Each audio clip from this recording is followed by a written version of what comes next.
Hello and welcome back to HardReset.Info. In this video I will show you how to charge wirelessly your Samsung S25 Plus. Let's begin.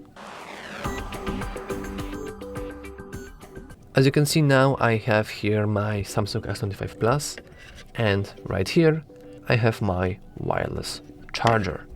So let's make space for it.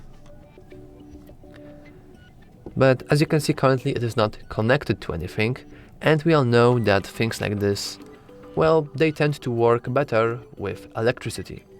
So let's quickly plug it in.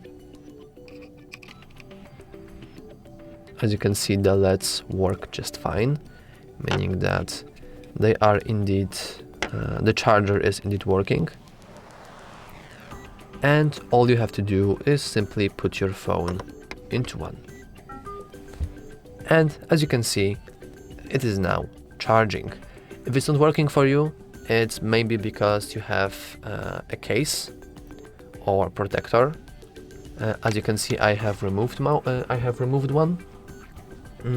Though it does depend on the type of the protector you have, but just to be sure, you might want to remove it in order to charge wirelessly. And that's all for this video. All you have to do is just really put your phone over wireless charger in the middle. Oh, in the middle. And it will work just fine. So that's all for this video. If you found it helpful, please consider to like and subscribe. Thanks for watching.